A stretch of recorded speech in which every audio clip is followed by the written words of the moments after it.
2 கொரிந்தியர் 11ஆம் அதிகாரம் 2வது வசனம், நான் உங்களை கற்புள்ள கன்னிகையாக கிறிஸ்து எனும் ஒரே புருஷனுக்கு ஒப்பு கொடுக்க நியமித்தபடியால். திருச்சபையை குறித்து பவுல் இவ்விதமாய் எழுதுகிறார். திருச்சபை மணவாளன் என்கிறதான கிறிஸ்துவுக்காக ஆயத்தம் பண்ணப்படுகிறது.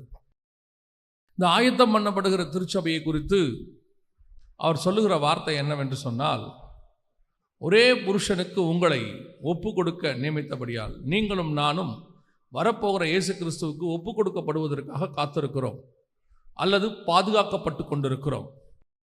இப்போ நீங்கள் ஒரு திருச்சபைக்குள்ளே இருக்கிறீங்க, ஒரு மெய்ப்பனிடத்தில் இருக்கிறீங்க. இந்த சபையில் 5 வகையான ஊழியங்கள் இருக்கிறது.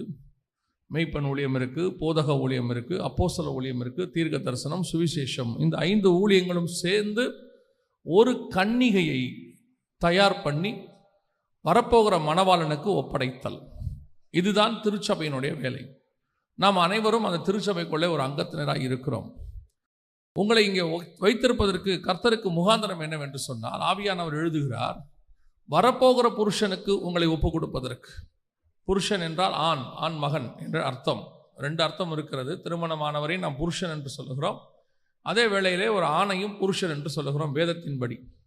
வரப்போகிறதான நம்முடைய மணவாளன் இயேசு கிறிஸ்துவுக்கு சபையை கற்புள்ள கன்னிகையாக ஒப்பு கொடுப்பதற்கு. அப்போ ஆண்டவர் தம்முடைய கரத்தில் ஒப்படைக்க போகிறதான அந்த சபை எப்படிப்பட்டதாக இருக்க வேண்டும் என்று ஆண்டவருக்கு என்று ஒரு தகுதி இருக்கிறது. அதாவது ஒரு வசனத்தை பவுல் சொல்றாரு, எல்லாவற்றையும் அனுபவிக்க எனக்கு அதிகாரம் உண்டு, எல்லாமும் எனக்கு தகுதியாயிராது. இந்த உலகத்தில் நம்ம அனுபவிக்கிறதுக்கு எல்லாத்தையும் அனுபவிக்க நமக்கு தகுதி உண்டு. என்ன காரணம் அப்படின்னு கேட்டிங்கன்னா, நீங்களும் நானும் ராஜாவுடைய பிள்ளைகளாக இருக்கிறோம். அந்த தேசத்தில் ஒரு ராஜா இருந்தால் அந்த ராஜாவுடைய மகனுக்கு அந்த ராஜாவுக்கு அதிகாரங்கள் எல்லாம் உண்டு. ஏன்னா அவன் இளவரசன். அப்படி இருக்கும் பொழுது, ஆனால் அந்த மகனுக்கு தெரியணும், எல்லாத்தையும் அனுபவிக்க எனக்கு அதிகாரம் உண்டு, ஆனால் எது எனக்கு தகுதி அப்படின்னு தெரியணும். நீங்கள் ரொம்ப நல்லா ஒரு விஷயத்தை தாவீது கிட்ட பார்க்க முடியும். தாவீது ரொம்ப நல்லா ஜனங்களை நேசிக்கிறதான ஒரு மெய்ப்பன், ஆடுகளை நேசிக்கிற ஒரு மெய்ப்பன். ஆடுகளை எப்படி நேசிப்பாரோ அதே மாதிரி தான் ஜனங்களையும் நேசிப்பார். ஆனால் ராஜாவான பிறகு அவர் ஆடு மேய்க்க போக மாட்டார். நான் ரொம்ப நல்லா ஆடு மேய்ப்பேன்ப்பா அப்படின்னு சொல்லி அந்த ஏரியாவில் இருக்கக்கூடியதான ஆடு மேய்க்கிறவங்ககிட்ட போயிட்டு, நான் ராஜா தான்ப்பா, ஆனால் பழைய மேய்க்கிற ஆள் தான் நான், வா நம்ம போய் ஆடு மேய்க்கலான்னு போக மாட்டார். அவர் ராஜாவாகி விட்டார். அந்த ராஜாவுக்குரிய அபிஷேகம் வந்துருச்சு. இருதயம் மெய்ப்பன் இருதயமாக இருக்கு, அன்பு அந்த அன்பெல்லாம் இருக்கு. ஆனால் இனி நான் ஆடு மேய்த்தால் அது எனக்கு தகுதியாயிராது. அதை மேய்ப்பதற்கு எனக்கு அதிகாரம் உண்டு, ஆனால் அது எனக்கு என்னவா இருக்காது, தகுதியாக இருக்காது. யோசேப்பை பார்த்தீங்கன்னா அழகாக ஒரு வார்த்தை சொல்வார். அந்த சகோதரர்கள்லாம் வந்து அவரை முன்னாடி பணிஞ்சு கொள்வாங்க. எல்லாரும் எதிலையும் யோசேப்பை உட்காந்துருப்பாரு. எழுந்திரிச்சு போய் என் சகோதரர்கள் அங்கே வந்து பார்க்க சொல்லுங்கன்னு ஒரு இடத்துக்கு வர சொல்வார். அது வந்து ஒரு புரோட்டோகால். அப்படின்னா என்ன அர்த்தம்னா, அந்த இடத்துல போய் இறங்கி அவங்ககிட்ட பேசி கட்டி பிடிச்சி உருள்றதுக்கு அவருக்கு தகுதி இருக்கிறது, அதிகாரம் இருக்கிறது. ஆனால் அது அப்படி பண்ணா அவர் பதவிக்கு அது என்னவா இருக்காது, சரியாக இருக்காது. அதனால வர சொல்லுவார், சகோதரர்களை கூட்டிட்டு வாங்க அப்படின்னு சொல்லுவார். பத்சேபாள் சாலமோனை பார்க்க வருவாங்க. வரும்போது அந்த அம்மா தான் இவருக்காக அந்த அரசாட்சியை வாங்கி கொடுத்தவங்க. அவர் ராஜாவாக்கினதே அந்த அம்மா தான். போய் தாவீது கிட்ட கேட்டு வாங்கி அடுத்த அதிகாரத்தில் பத்சேபாள் சாலமோனை பார்க்க வருவாங்க. நம்மளாம் தான் என்ன பண்ணுவோம், அம்மா வாங்கம்மான்னு அவன் உட்காந்துருக்கிற சேரில் உட்கார சொல்லுவோம், கூட உட்காருங்கம்மா, இதுக்கெல்லாம் நீங்கள் தான் காரணம். அழகாக ஒரு வார்த்தையை, ஒரு காரியத்தை சாலமோன் செய்வார். பத்சேபாளை கூப்பிட்டு அந்த அம்மாவுக்கு ஒரு சேர் போடுங்கம்பார். தன்னுடைய சிங்காசனத்தில் உட்கார விட மாட்டார். காரணம், அதை உட்கார வைப்பதற்கு அதிகாரம் உண்டு, ஆனால் தகுதியாயிராது. அதே மாதிரி தான் ஒவ்வொரு காரியத்தையும் நீங்கள் வேதத்தில் வாசிக்க முடியும். அப்போ கிறிஸ்துவுக்கு ஒரு மனைவியை, ஒரு மணவாட்டியை ஒப்படைக்க வேண்டும் என்று சொன்னால், அந்த மணவாட்டிக்கு என்று ஒரு குணாதிசயம் இருக்கிறது, ஒரு தகுதி இருக்கிறது. அதுதான் அவருக்கு தகுதியாக இருக்கும். நமக்கு எல்லாமே ஓகே தான், ஆனால் அவருக்கு அப்படி அல்ல. அவருக்குரிய மணவாட்டி, அவருக்குரிய மனைவி எப்படிப்பட்டவளாக இருக்க வேண்டும் என்று அவருக்கு ஒரு கனவு இருக்கிறது, அவருக்கு ஒரு தகுதி இருக்கிறது. அவர் பக்கத்தில் போய் உட்கார்றதுக்கு நம்ம சிம்பிளாக சொல்கிறோம்ல, நம்ம சபைகளில் வந்து எந்த விதமான திருமண காரியங்கள்ல உலக பிரகாரமான எதையும் நாம் பார்க்கறதில்லை. வரதட்சணை பார்ப்பதில்லை. நேற்று கூட நம்ம பேசணும். ஜாதி பார்ப்பதில்லை, அப்புறம் ஏற்றத்தாழ்வு பார்ப்பதில்லை, எதையும் பார்க்கறதில்லை. ஆனால் நமக்கு ஸ்பிரிச்சுவல் கிரைட்டீரியான்னு ஒன்று இருக்கிறது. அதை கண்டிப்பாக பார்க்கிறோம். எல்லாவற்றையும் அனுபவிக்க எனக்கு அதிகாரம் உண்டு, ஆனால் எல்லாமும் எனக்கு தகுதியாகிறாது. அந்த ஸ்பிரிச்சுவல் கிரைட்டீரியா இருந்தால் தான் அது தகுதி. அதே மாதிரி தான் கிறிஸ்துவுக்கு மனவாட்டியா இருக்கணும்னா அதுக்கு ஒரு தகுதி வேணும். நம்ம நினைச்சுக்கிட்டு இருக்கிறோம், ஒரு மிகப்பெரிய தப்பான ஒரு தாட்ல நாம் இருக்கிறோம். என்னன்னா, கிறிஸ்தவர்களாக இருக்கிற அத்தனை பேரும் கிறிஸ்துவின் வருகையில் போய் விடுவார்கள் அப்படின்னு ஒரு நம்பிக்கை. அப்படி பைபிள் சொல்லவே இல்லை. ஒரு இடத்துல கூட சொல்லலை. மனவாட்டிக்குன்னு நிறைய காரியங்களை அவர் வைக்கிறார், கிரைட்டீரியா வைக்கிறார். ஆனால் ஒன்றுல கூட அத்தனை பேரையும் கூட்டிட்டு போவேன் அப்படின்னு சொல்லவே இல்லை. நான் அடிக்கடி சொல்லுவேன், எவ்வளோ பேர் சர்ச்சுக்குள்ள வராங்கன்றது முக்கியமே கிடையாது. எவ்வளோ பேர் சர்ச்சிலிருந்து பரலோகத்துக்கு வராங்கன்றது தான் முக்கியம். நம்ம கூட்டம் நிறைய இருக்கிறோம், சந்தோஷம், இல்லைன்னு சொல்லலை. ஆனால் அத்தனை பேரும் பரலோகத்துக்கு வந்தாதான் இவ்வளோ பேர் இங்கே வந்ததுக்கான காரணம் இருக்கிறது. அப்போ எல்லாரும் தகுதி படைச்சிருக்கிறோமா? இங்கே அத்தனை பேரும் அவருடைய விருப்பப்படி இருக்கிற கற்புள்ள கன்னிகையா இருக்கிறோமா? அவருடைய கிரைட்டீரியாவுக்கு ஒத்து போகிறோமா அப்படின்னு சொல்லி பார்த்தா, கர்த்தர் நமக்குன்னு சில காரியங்களை, ராஜாவை சந்திப்பதற்கு சில காரியங்களை வச்சிருக்கிறார். அவரை சந்திப்பதற்கு 1 ராஜாக்களின் புஸ்தகம் 1ஆம் அதிகாரம் 2வது வசனத்தை வாசிங்க.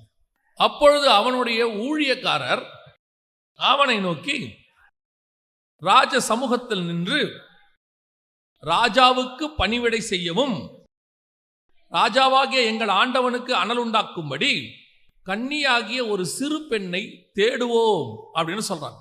இந்த வசனத்துல பாத்தீங்கன்னா, அந்த ராஜாவுக்கு அனல் உண்டாக்கணும். இந்த ராஜா யாரு அப்படின்னு கேட்டீங்கன்னு சொன்னா, தாவீது. தாவீது யாரு? ஆரம்பிக்கும் போதே ஓப்பனிங்கே பயங்கரமான ஓப்பனிங். கோலியாத்தை ஜெயிச்சுட்டு வந்தவர்.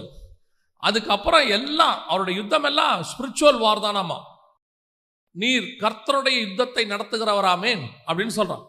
அந்த மாதிரி ஒரு ஜைஜாண்டிக்கான ஆளு. தாவீதை கண்டு பெலிஸ்தர்கள் பயந்திருந்தார்கள்.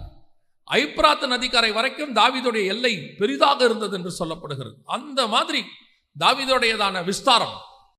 அப்படிப்பட்ட ஒரு ராஜ்யபாரம் இன்னைக்கு அனல் இல்லாமல் படுத்து கிடக்கிறது. அப்படிப்பட்ட ஒரு ராஜா இன்னைக்கு அனல் இல்லாமல் படுத்திருக்கிறார்.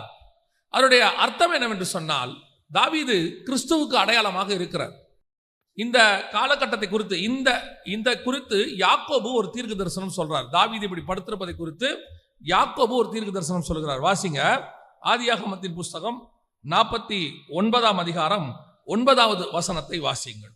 யூதா பாலசிங்கம், இனி இறை கவிக்கொண்டு ஏறி போனாய், என் மகனே, சிங்கம் போலும் கிழச்சிங்கம் போலும் மடங்கி படுத்தான், அவனை எழுப்புகிறவன் யார்? இந்த யூதா கோத்திரத்தினுடையதான சிங்கம் அப்படின்னு கேட்டீங்கன்னா, ராஜ்யபாரம் ஆரம்பிக்கிறது தாவீது கிட்ட. சவுல் பென்யமீன் கோத்திரத்தான். யூதா கோத்திரத்தினுடையதான ராஜ்யபாரம், கிறிஸ்துவின் ராஜ்யபாரத்துக்கான அடையாளம் ஆரம்பிக்கிறது தாவீது கிட்ட. அந்த ராஜ்யபாரம் முடிவடைவது இயேசு கிட்ட. இந்த 2 பேரை பத்தின ப்ராபசி தான் இங்க இருக்கும். யாக்கோபு பார்த்தது.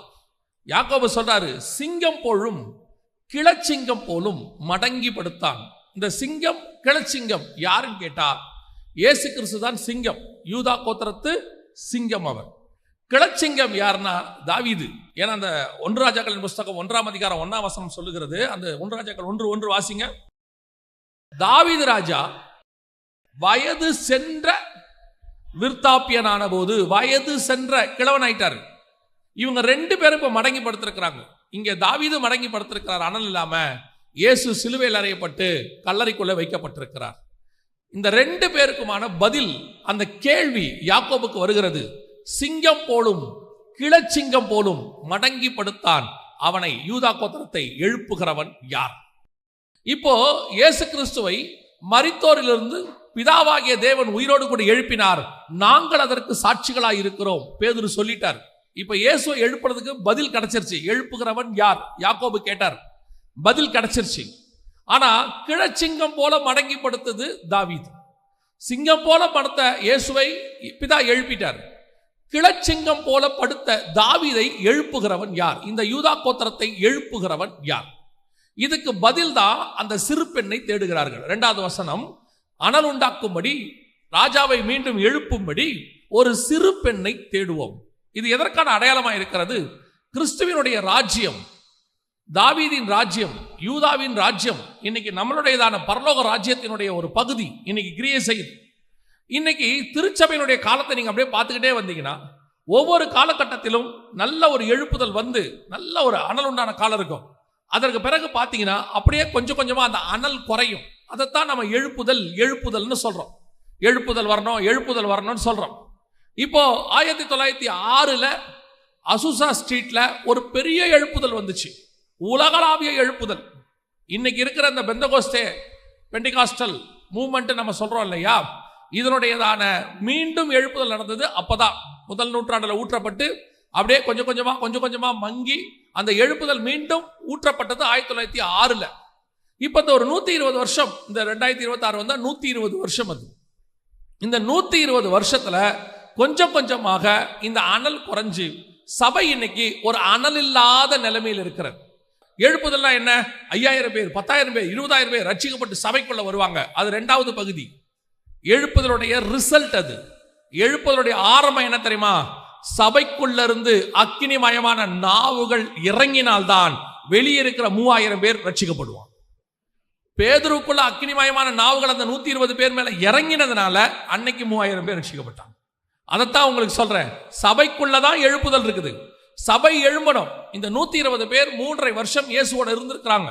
கலிலேயாவிலிருந்து அவரோடு கூட ஊழியம் பண்ணி கொண்டு வந்த மகதலேனா மரியாள் ஆரம்பிச்சு இயேசுவால தேர்ந்தெடுக்கப்பட்ட 12 அப்போஸ்தலர்கள் ஆரம்பிச்சு 120 பேர் அவர் கூட இருக்கிறாங்க.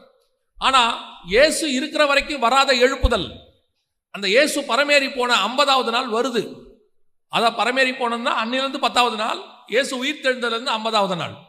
அதனால தான் அதுக்கு பேர் பெண்டிகாஸ்டல்னு பேர். பெந்தகோஸ்தே எனும் நாள் வந்த போதுன்னா 50வது நாள்னு அர்த்தம். அப்போ இந்த 120 பேருக்குள்ள வந்ததான எழுப்புதல் தான் வெளியே 3000 பேருக்குள்ள போச்சு. அது அப்படியே எருசலேமிலும் யூதேயாவிலும் சமாரியாவிலும் பூமியின் கடைசி பரியந்தம் நம்ம வரைக்கும் வந்திருக்குது. திருப்பி அந்த அனல் கொஞ்சம் கொஞ்சமா குறைஞ்சிடுச்சு. இப்ப திருப்பி அசுசா ஸ்ட்ரீட்ல அப்போஸ்தலிக் ஃபெய்த் அப்படிங்கிற சர்ச்சில் பாஸ்டர் செய்மூர் அவருடைய தலைமை கீழே இருந்த சபையில தான் ஃபர்ஸ்ட் எழுப்புதல் வந்துச்சு. இந்த நம்ம காலத்துல சபைக்குள்ளதான் வந்துச்சு.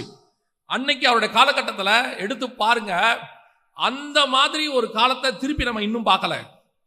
ஒரு நாளைக்கு 3 ஆராதனை, 7 நாளும் ஆராதனை, 3 வருஷம் நடந்திருக்கு. அந்த மாதிரி ஒரு நாளைக்கு 3 ஆராதனை, 7 நாளும் ஆராதனை, 3 வருஷம் அப்படி நடந்திருக்குது. அந்த 3 வருஷம் 365 நாளும் 7 நாளும் 3 ஆராதனை அன்னைக்கு ஆரம்பிச்சது. அந்த அக்கினி இந்த 120 வருஷமா போயிட்டே இருக்குது. அதான் எழுப்புதல்.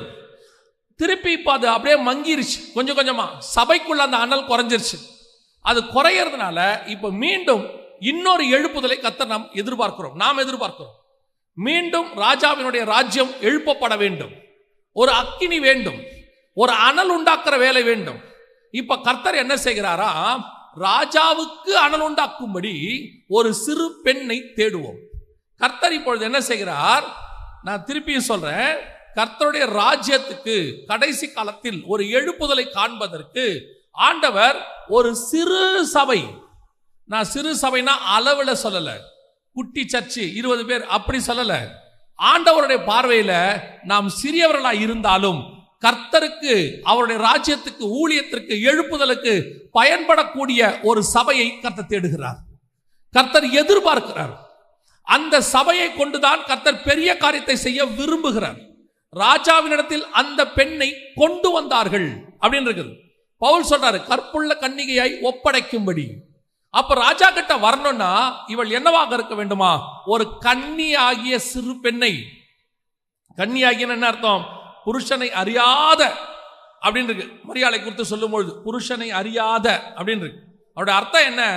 வேற எந்த உபதேசத்துக்குள்ளும் இல்லாமல் கர்த்தருக்காக வைராக்கியமாக ஒரு வாழக்கூடியதான ஒரு சபை, ஒரு ஊழியம், ஒரு கூட்டத்தை கர்த்தர் எதிர்பார்க்கிறார். எந்த கலப்படமும் இல்லாமல் கடைசி காலத்தில் ஒரு வேறு பிரிக்கப்பட்ட ஒரு கூட்டம் கர்த்தருக்கு தேவைப்படுகிறது. இன்னைக்கு கிறிஸ்தவம் என்பது கலப்படம் நிறைந்ததா மாறிடுச்சு. உலகத்துக்கு ஒத்த வேஷம் தரிக்க கூடாதுன்னு ரோமர் 12 சொல்லுது. ஆனால் இன்னைக்கு சபை உலகத்துக்கு ஒத்த வேஷத்தை தரிப்பதில் ஆர்வம் கொண்டிருக்கிறது. தேவபுத்திரர் மனுஷகுமாரத்திகளோடு தங்களை இணைத்துக் கொள்வதை அவர்கள் விரும்புகிறார்கள். ஒரு ஃபேண்டசி, ஒரு மாடர்ன் ஏஜ் அல்லது உலகத்தில் நடக்கக்கூடிய தற்காலத்துக்கு ஏற்ற மாதிரி தன்னை மாடிஃபை செய்து கொள்வது. நல்லா கவனிச்சு கொள்ளுங்க. இப்படி சொன்ன உடனே ஒரு பெரிய பைபிள் டீச்சர் என்ன சொல்றாரு, இவர் சும்மா உலகத்தை சபைக்குள்ள கொண்டாடாதங்கிறாரு. அவன் மைக் தேவையில்லையா, அவன் லைட்டு தேவையில்லையா, ஸ்பீக்கர் தேவையில்லையா அப்படின்னு கேட்கிறாரு. திருப்பியும் சொல்றேன், நல்லா கவனிச்சு கொள்ளுங்க.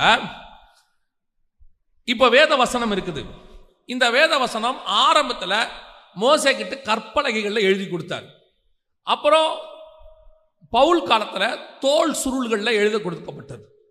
இப்ப நம்ம காலத்துல பேப்பர் வந்துச்சு, பிரிண்டட் வெர்ஷன். இப்ப டிஜிட்டல், காத்துல எழுதுறோம். நான் சொல்றது உங்களுக்கு புரியுதா? கற்பலகையில் இருந்துச்சு, அப்புறம் தோல் சுருளுக்கு வந்துச்சு, அப்புறம் பேப்பருக்கு வந்தது, இப்போ காத்துல எழுதுறோம், டிஜிட்டல். இந்த மோடு மாறும். கற்பலகையிலிருந்து, தோல்ல இருந்து, பேப்பர்ல இருந்து, காத்துல இருந்து, இன்னும் வேற என்ன கூட வரும். மோடு மாறும். ஆனால் அன்னையிலிருந்து இன்னைய வரைக்கும் வேத வசனம் மாறவே மாறாது. வசனம் அப்படியே தான் இருக்கும். இப்போ இந்த மோடு மாறலாம், வசனம் மாறக்கூடாது. வசனத்துக்குள்ள கலப்படம் வரக்கூடாது. அதைத்தான் சொல்றேன். நீங்களும் நானும் அன்னைக்கு பைஜாமா ஜிப்பா போட்ட ஊழியக்காரங்களை பார்த்திருப்பீங்க. இன்னைக்கு பேண்ட் ஷர்ட் போடுற ஊழியக்காரங்களை பாக்குறீங்க. நாளைக்கு இதை விட வேற ஏதாவது ஒரு வெர்ஷன் போட்ட ஊழியக்காரங்களை, கோட் சூட் போட்டவங்களை பார்ப்பீங்க, இல்ல வேற ஒன்று பார்ப்பீங்க. நான் சொல்றது இதல்ல, உங்களுக்குள்ள இருக்கக்கூடிய கர்த்தருடையதான அந்த எழுப்புதல், வசனம், வைராக்கியம், பரிசுத்தம், விசுவாசம், இது மாறாதபடிக்கு நீ என்ன மாறினாலும் உள்ள மாறக்கூடாது. அன்னைக்கு முடி வைக்கிறவங்க எப்படி வச்சிருந்தாங்க, அப்புறம் இப்படி வச்சிருக்கிறோம். நாளைக்கு வேற வைக்கலாம் மேபி. ஆனா உள்ளுக்குள்ள நீ எப்படி இருக்கிறங்கிறதா முக்கியம். இப்ப உலகத்துக்கு ஒத்த வேஷம்னா என்ன? நீ உள்ளுக்குள்ள மாறி இருந்தா இந்த உலகத்தின் காரியம் எதுவும் உனக்குள்ள மாற்றத்தை கொண்டு வராது. உனக்குள்ள எந்த விதமான உலகத்தினுடைய காரியத்தை கொண்டு வராது. அப்படிப்பட்ட ஒரு சிறு பெண்ணை தான் கர்த்தர் தேடுகிறார். கன்னிகையாகிய சிறு பெண். இன்னைக்கு அப்படி இருக்கிறோமா? இன்னைக்கு சபைக்கு வரும்பொழுது கர்த்தர் உங்களை பயன்படுத்தக்கூடிய அளவில் நீங்க இருக்கிறீங்களான்னு பார்த்தா, சபைக்கு வர உங்ககிட்ட ஒரு வைராக்கியம் இருக்கு, இல்லைன்னு சொல்லல. அதே நேரத்தில் இன்னும் கர்த்தர் பயன்படுத்த முடியாத இன்னும் சில காரியங்கள் உள்ளுக்குள்ள இருக்குது. இதே அப்போஸ்தலர்கள்கிட்ட கர்த்தர் எவ்வளோ காரியங்களை 3.5 வருஷமா சொல்றார். ஆனா யாருக்கிட்டையுமே அவர் எதிர்பார்த்ததான ஒரு மாற்றம் வரல. முந்தின நாள் சிலுவைக்கு போறதுக்கு முந்தின நாள் ராத்திரி அவர் சொல்றாரு, நான் போக போறேன், இந்த மாதிரி காட்டி கொடுக்கப்பட போறேன் எல்லாம் சொல்றாரு. சொன்ன உடனே பாத்தீங்கன்னா அவர் அந்த மாதிரி அந்த பக்கம் தான் போறாரு. இந்த பக்கம் உடனே அடிச்சுக்கிறான். அவர் போயிட்டாருன்னா அடுத்து யாரு?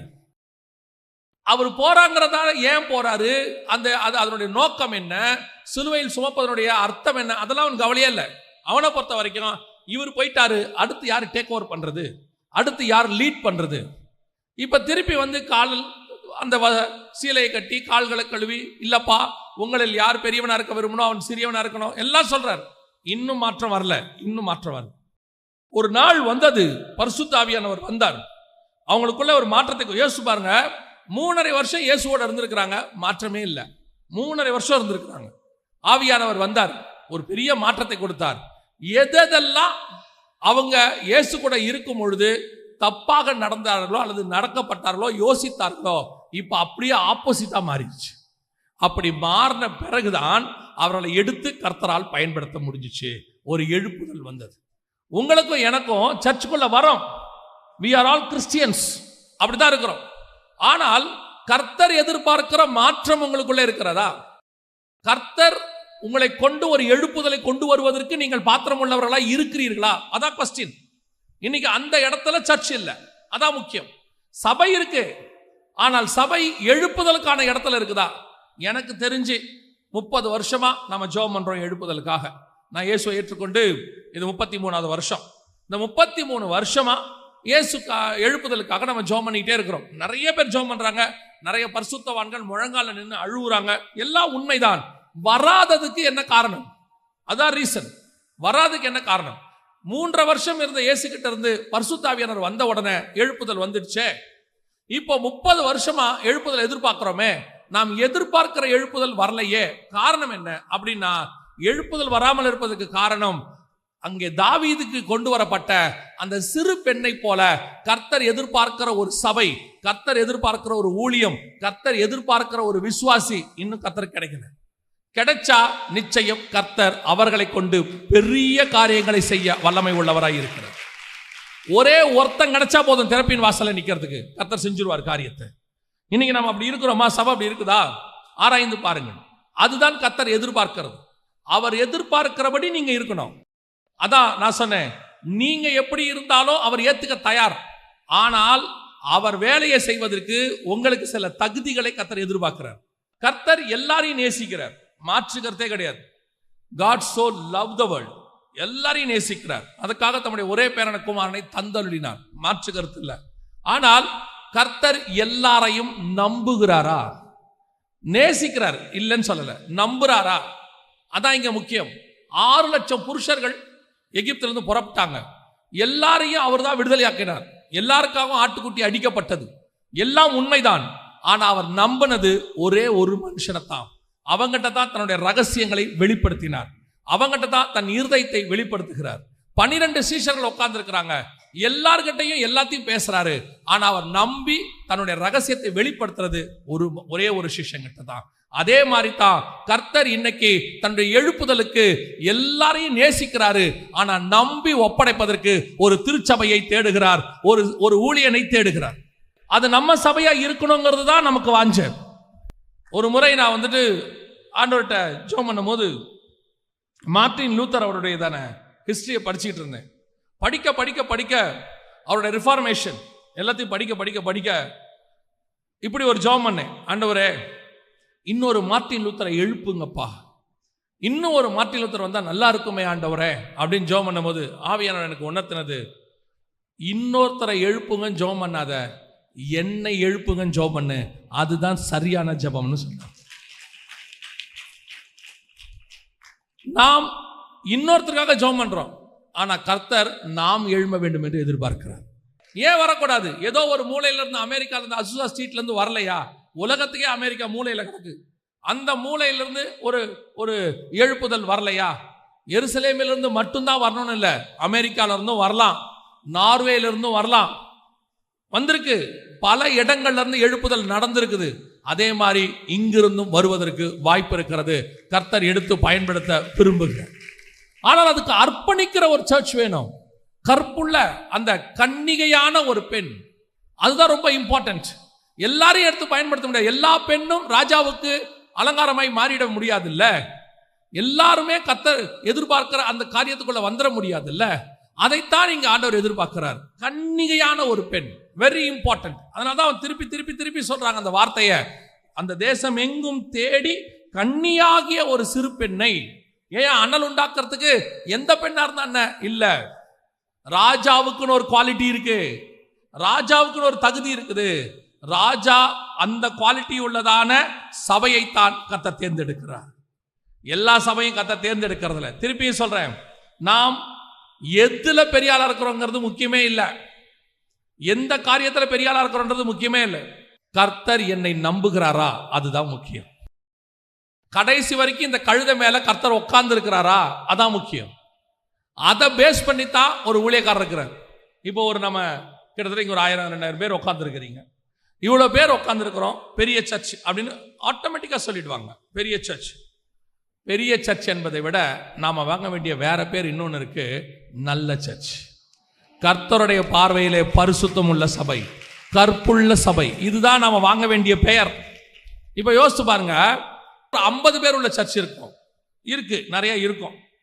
அந்த 50 பேரும் கர்த்தருக்கு பிரியமா இருந்தா, இப்போ கேட்டகரி பெரிய சர்ச்சா சின்ன சர்ச்சா இல்ல, நல்ல சர்ச்சா நல்ல சர்ச் இல்லையா, அதான் கேட்டகரி. கர்த்தர் எதிர்பார்க்கிறது என்ன? பெரிய சபையை உள்ளேவான் அல்ல, உண்மையும் உத்தமம் உள்ளவனே உள்ளேவா. அப்ப கர்த்தர் நமக்கு வச்சிருக்கிற குவாலிட்டி என்ன தெரியுமா? கன்னிகையாகிய ஒரு சிறு பெண். எக்ஸ்பெக்டேஷன், கர்த்தருக்கு ஒரு எக்ஸ்பெக்டேஷன் இருக்கு, அதைத்தான் கர்த்தர் எதிர்பார்க்கிறார். அது உங்ககிட்ட எங்கிட்டையும் இருக்கா? அப்பதான் கர்த்தர் எடுத்து எதுக்கு பயன்படுத்த முடியும்? ரிவைவலுக்கு பயன்படுத்த முடியும், எழுப்புதலுக்கு பயன்படுத்த முடியும். இன்னும் கொஞ்ச காலம் தான் இருக்கு, பார்க்கிறோம். வருக வரப்போது, அது நடக்க போது, இது நடக்க போது, எல்லாம் உண்மைதான். ஆண்டவர் சொல்வார்ல யோனா கிட்ட, வலது கைக்கும் இடது கைக்கும் வித்தியாசம் தெரியாத ஜனங்கள். அதே மாதிரி உலகம் முழுக்க வலது கைக்கும் இடது கைக்கும் வித்தியாசம் தெரியாத கோடிக்கணக்கான ஜனங்க இருக்கிறாங்க. இவ்வளவு பேரை விட்டுட்டு பரலோகத்துக்கு போக முடியாது. ஒரு ஊழியக்காரர் அன்னைக்கு ஜெபம் பண்ணாரு, ரொம்ப நல்லா ஜெபம் பண்ணாரு. அவர் ஜெபம் பண்ணும்போது இப்படி சொன்னாரு, ஆண்டவரே இத்தனை கோடி ஜனங்களை விட்டுட்டு வர முடியாதுப்பா, ஏதாவது செய்யுங்கப்பா. என்ன ஒரு பாரம் பாருங்க அந்த ஆளுக்கு. அவருடைய அந்த வாஞ்சியை கவனிங்க.